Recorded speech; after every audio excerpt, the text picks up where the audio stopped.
Aapki ಅದಾಲತ್ನಲ್ಲಿ cricket star Waseem Akram ಅವರ ಮೇಲಿರುವ ಆರೋಪವೆಂದರೆ ಇವರು ಗ್ಲಾಮರ್ನ ಹಿಂದೆ ಹೋಗುತ್ತಾರೆ ಎಂಬುದು. ನೋಡಿ, ಈ ಮಾತನ್ನ ನಾನು ಹೀಗೂ ಹೇಳ್ಬೋದು. ಗ್ಲಾಮರ್ ನಿಮ್ ಹಿಂದೆ ಓಡ್ ಬರ್ತಿದೆ. ನಿಮ್ಗೆ ಪ್ಲೇ ಬಾಯ್ ಇಮೇಜ್ ಕೂಡ ಇದೆ. ಗ್ಲಾಮರ್ ಯಾರಿಗಿಷ್ಟ ಇಷ್ಟ ಆಗೋದಿಲ್ಲ ಹೇಳಿ? ನಿಮ್ಗೆ ಇಷ್ಟ ಆಗಲ್ವಾ? ಆದ್ರೆ ನೋಡಿ, ನೀವು ಕ್ರಿಕೆಟ್ ಆಡುವಂತ ಸಂದರ್ಭದಲ್ಲಿ ನಿಮಗೆ ಪ್ಲೇ ಬಾಯ್ನ ಇಮೇಜ್ ಇತ್ತಲ್ಲ, ಅದು ನಿಮ್ಗೆ ಇಷ್ಟ ಆಗ್ತಿತ್ತಾ? ಪ್ಲೇ ಬಾಯ್ ಇಮೇಜ್ ಯಾಕಿತ್ತು ಗೊತ್ತಾಗ್ತಾ ಇಲ್ಲ. ಆಗ್ಲೇ ನನಗೆ ಮದ್ವೆ ಆಗಿತ್ತು, ಅದಕ್ಕೆ ಅರ್ಥನೇ ಇಲ್ಲ. ಅದಕ್ಕೆ ನೋಡಿ ಇಂಥ ಪ್ರಶ್ನೆಗಳು ಜಾಸ್ತಿ ಹುಟ್ಕೊಳ್ಳುತ್ತೆ. ಎಕ್ಸಾಕ್ಟ್ಲಿ. ಆ ಇಮೇಜ್ ಯಾಕೆ ಬಂದು ಗೊತ್ತಿಲ್ಲ. ನಾನು ಎಲ್ಲರ ತರನೇ ಪಾರ್ಟಿಗೆ ಹೋಗ್ತಿದ್ದೆ, ಎಂಜಾಯ್ ಮಾಡ್ತಾ ಇದ್ದೆ ಅಷ್ಟೇ. ನಾನು ಕೇಳ್ಪಟ್ಟಿದ್ದೆ, ನೀವು ಪಾರ್ಟಿಗೆ ಹೋದಾಗ ಟಿ ಶರ್ಟ್ ಹಾಕೋತಿದ್ರಲ್ಲ, ಅದ್ರಲ್ಲಿ ಬರ್ದಿರ್ತಾ ಇತ್ತು big boys play at night. ನನ್ಗನ್ಸೋ ಪ್ರಕಾರ ಇದು ಪಾಕಿಸ್ತಾನ್ ಮೀಡಿಯಾ ಇಂದ ಬಂದಿರೋದು ಅನ್ಸುತ್ತೆ. ನೀವು ನೋಡಿರ್ಬೋದು, ನಾನು ಆ ರೀತಿ ಟಿ ಶರ್ಟ್ಸ್ ಎಲ್ಲ ಹಾಕೋದಿಲ್ಲ, ನೋಡೋಕ್ಕೂ ನಾನು ಆ ರೀತಿ ಕಾಣೋದಿಲ್ಲ. ಮಧ್ಯಪ್ರದೇಶದ ಬುರಾನ್ ಜಿಲ್ಲೆಯ 4 ಮಕ್ಕಳ ತಾಯಿ ವಸೀಂ ಅಕ್ರಮ್ಗೆ ಆಕರ್ಷಿತಳಾಗಿದ್ದಾಳೆ. ಮತ್ತೆ ಅವ್ರು ನಿಮ್ಮನ್ನ ತುಂಬಾ ಪ್ರೀತಿಸ್ತಾ ಇದ್ದೀನಿ ಅಂತ ಬರ್ದಿದ್ದಾರೆ. ವಸೀಂ ಅಕ್ರಮ್ ಮೇಲೆ ಅವ್ರಿಗೆ ಕ್ರಶ್ ಆಗಿದೆಯಂತೆ. ಇದರಲ್ಲಿ ನನ್ ತಪ್ಪೇನಿದೆ? ನನ್ ಯಾಕೆ ಸಿಕ್ಕಾಕ್ಸ್ತಾ ಇದ್ದೀರಾ? ಇದ್ರ ಬಗ್ಗೆ ನಾನು ಕೂಡ ಓದಿದ್ದೀನಿ, ಕೇಳ್ಪಟ್ಟಿದ್ದೀನಿ. ನಾನು ಅವರಲ್ಲಿ ಒಂದೇ ವಿನಂತಿ ಮಾಡ್ಕೊಳ್ಳೋದು, ಅವ್ರೇನಾದ್ರೂ ಈ ಪ್ರೋಗ್ರಾಮ್ನ ನೋಡ್ತಾ ಇದ್ರೆ, ನನ್ಗೆ ಮದ್ವೆ ಆಗಿದೆ, ಮಕ್ಳಿದ್ದಾರೆ, ನಿಮ್ಗೂ ಮದ್ವೆ ಆಗಿ ಮಕ್ಳಿದ್ದಾರೆ, ನೀವು ನಿಮ್ ಗಂಡನ್ ಸೇವೆ ಮಾಡಿ, ನನ್ನ ಫೋಟೋನ ಪಕ್ಕಕ್ಕೆ ಬಿಸಾಕಿ.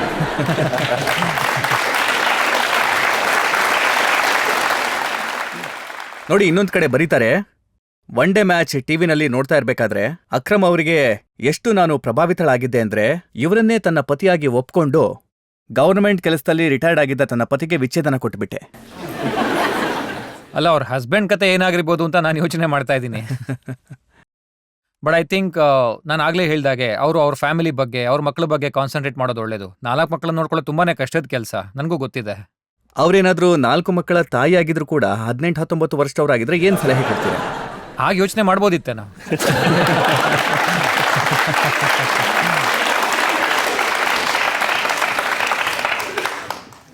ನಾನು ಇದನ್ನು ಕೂಡ ಓದಿದ್ದೆ.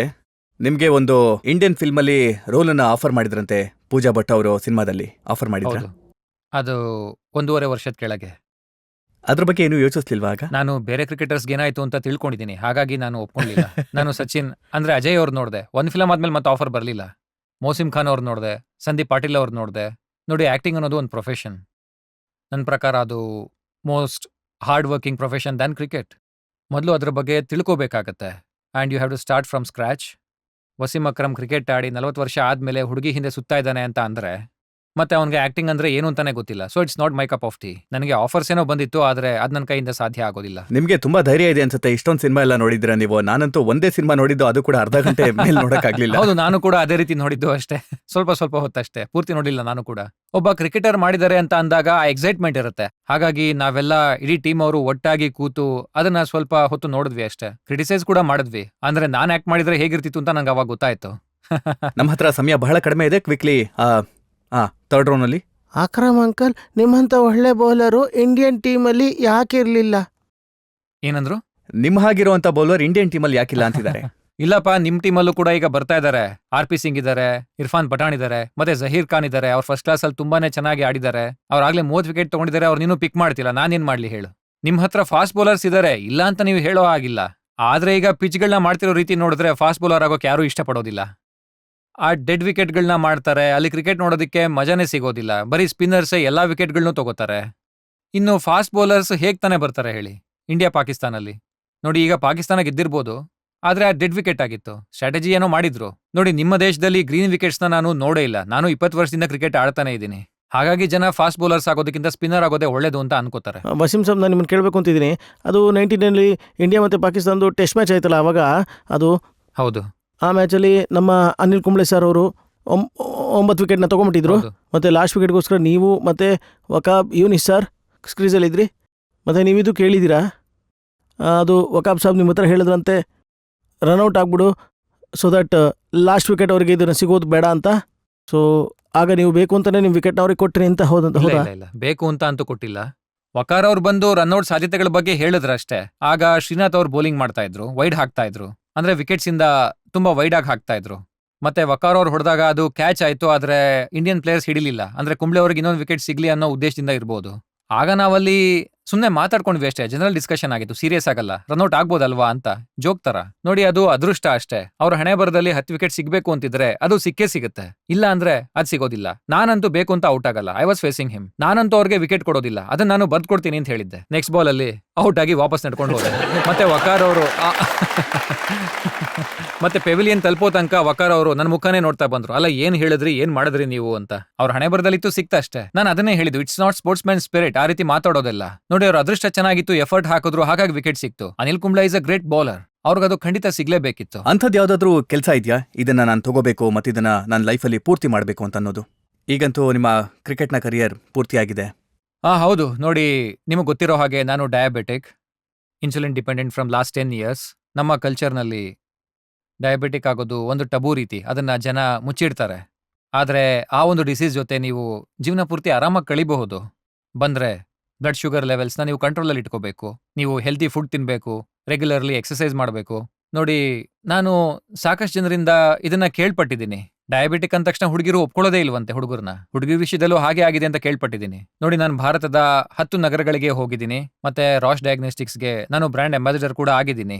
ನಾನು ಭಾರತದ 10 ದೊಡ್ಡ ನಗರಗಳಿಗೆ ಹೋಗಿ ಅಲ್ಲಿ ಜುವೆನೈಲ್ ಡಯಾಬಿಟಿಕ್ ಮಕ್ಕಳನ್ನ ಭೇಟಿಯಾಗಿದ್ದೀನಿ. ನೋಡಿ ಅಲ್ಲಿ ಒಂದು ಮಗು, 5 ವರ್ಷದ ಮಗು ಅಷ್ಟೇ, ಡಯಾಬಿಟಿಕ್ ಆಗಿದ್ದಾನೆ. ಅವನಿಗೆ ಪ್ರತಿದಿನ 3 ಇಂಜೆಕ್ಷನ್ ತಗೋಬೇಕಾಗಿದೆ, 3 ಇಂಜೆಕ್ಷನ್ಸ್ ಅಡೆ ಆಲ್ ಹಿಸ್ ಲೈಫ್.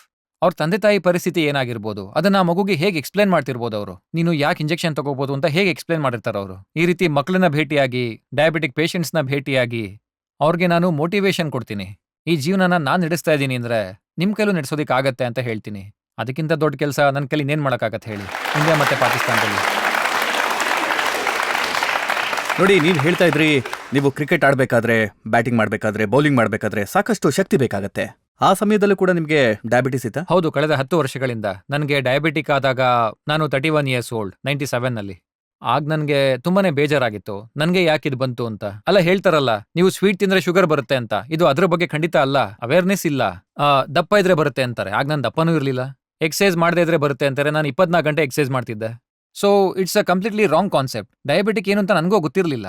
ಅದು ಏನು, ಯಾಕಾಗತ್ತೆ ಅಂತ ಈಗ ಅರ್ಥ ಆಗಿದೆ. ಅದು ಜೆನೆಟಿಕಾ ಅಥವಾ ಟೆನ್ಷನ್ ರಿಲೇಟೆಡ್ಡಾ? ನೋಡಿ ಒಂದ್ಸರಿ ನೀವು ಡಯಾಬಿಟಿಕ್ ಆದ್ರೆ ಅದು ನಿಮ್ಮ ಜೀವನ ಪೂರ್ತಿ ಇರುತ್ತೆ. ನೋಡಿ ನನ್ನ motto of life is I gonna leave longer. ಅದು ಕಾರಣ ಅಂದ್ರೆ ನಾನು ಹೆಲ್ತಿ ಫುಡ್ ತಿಂತೀನಿ, ಎಕ್ಸಸೈಸ್ ಮಾಡ್ತೀನಿ, ಮತ್ತೆ ಟೆನ್ಷನ್ ಫ್ರೀ ಆಗಿರ್ತೀನಿ. ಅನ್ನೆಸೆಸರಿ ಟೆನ್ಷನ್ ನಾನು ತಗೊಳ್ಳೋದೇ ಇಲ್ಲ. ಹಾಗಾಗಿ ಜನರಿಗೆ ಕೊಡೋ ಸಂದೇಶ ಇದೆ. ನೋಡಿ ನಮ್ಮ ದೇಶದಲ್ಲಿ ಮಲ್ಟಿನ್ಯಾಷನಲ್ ಕಂಪ್ನಿಗಳಿರುವಂಥ ಜಾಗದಲ್ಲಿ ಅನ್ನೆಸೆಸರಿ ಹೇಳ್ತಾ ಇಲ್ಲ, ಸರಿಯಾಗಿ ಹೇಳ್ತಾ ಇದ್ದೀನಿ. ಈ ಮಲ್ಟಿನ್ಯಾಷನಲ್ ಕಂಪ್ನಿಗಳು ಜನರಿಂದ ಏನು ಹಣ ಮಾಡ್ತಾ ಇದಾರಲ್ಲ, ಅದರಲ್ಲಿ 1%ನ ಇಲ್ಲಿನ ಬಡ ಜನರಿಗೋಸ್ಕರ ಅವ್ರು ಕೊಟ್ರೆ ಅದರಿಂದ ಎಷ್ಟು ಒಳ್ಳೇದಾಗತ್ತೆ. ನಮ್ಮ ಹಳ್ಳಿಗಳಲ್ಲಿ ನಾವು ನೋಡ್ತೀವಲ್ಲ, ನೋಡಿ ಡಯಾಬಿಟಿಕ್ ಅಲ್ಲಿ ಪೇನ್ ಇರೋದಿಲ್ಲ. ಡಯಾಬಿಟಿಕ್ ಆದ್ರೆ ಅದರಿಂದ ಯಾವುದೇ ಪೇನ್ ಇರೋದಿಲ್ಲ. ಅದೇ ಕಿಡ್ನಿ ಇಶ್ಯೂಸ್ ಬಂದ್ರೆ ಆ ಪೇನಿಂದ ನಿಮ್ಗೆಲ್ಲ ಗೊತ್ತಾಗುತ್ತೆ. ಹಾಗಾಗಿ ಈ ಜನರಿಗೆ ಡಯಾಬಿಟಿಸ್ ಇದೆಯೋ ಇಲ್ವೋ ಅಂತ ಅರಿವೇ ಇರೋದಿಲ್ಲ. ಆ ಹಳ್ಳಿಗಳಲ್ಲಿ ಅದೇನು ಅಂತಾನೆ ಗೊತ್ತಿರೋದಿಲ್ಲ. ಹಾಗಾಗಿ ಮುಂದೆ ನಾನು ಇಂಡಿಯಾ ಪಾಕಿಸ್ತಾನ ಸಣ್ಣ ನಗರಗಳಿಗೆ ಹೋಗ್ತೀನಿ, ಅಲ್ಲಿ ಕಾರ್ಡಿಯಾಲಜಿಸ್ಟ್ನ ಕರ್ಕೊಂಡು ಹೋಗ್ತೀನಿ, ಹಾಗೆ ಡಯಾಬಿಟಾಲಜಿಸ್ಟ್ನ ಕರ್ಕೊಂಡು ಹೋಗ್ತೀನಿ. ಅಲ್ಲಿ ಚೆಕಪ್ ಮಾಡಿಸ್ತೀನಿ. ಡಯಾಬಿಟಿಸ್ ಇದ್ರೆ ಅವ್ರಿಗೆ ತಿಳಿಸಿ ಹೇಳ್ತೀವಿ, ಇನ್ಸುಲಿನ್ನ ಅದೇ ಜಾಗದಲ್ಲೇ ಕೊಡ್ತೀವಿ, ಅವ್ರಿಗೆ ಅವೇರ್ನೆಸ್ ಕೂಡ ಕೊಡ್ತೀವಿ. ಅದರಿಂದ ಖಂಡಿತ ಅವ್ರಿಗೆ ಸಹಾಯ ಆಗುತ್ತೆ. ಯಾವ್ದಾದ್ರೂ ಒಂದು ಕಂಪನಿ ಧೈರ್ಯ ಮಾಡಿ ಮುಂದೆ ಬಂದ್ರೆ, ತಮ್ಮ ಆದಾಯದ 2%ನ ದೇಶಕ್ಕೋಸ್ಕರ ಕೊಟ್ರೆ ಅದರಿಂದ ಸಾಕಷ್ಟು ಇನ್ಸ್ಪಿರೇಷನ್ ಸಿಗುತ್ತೆ.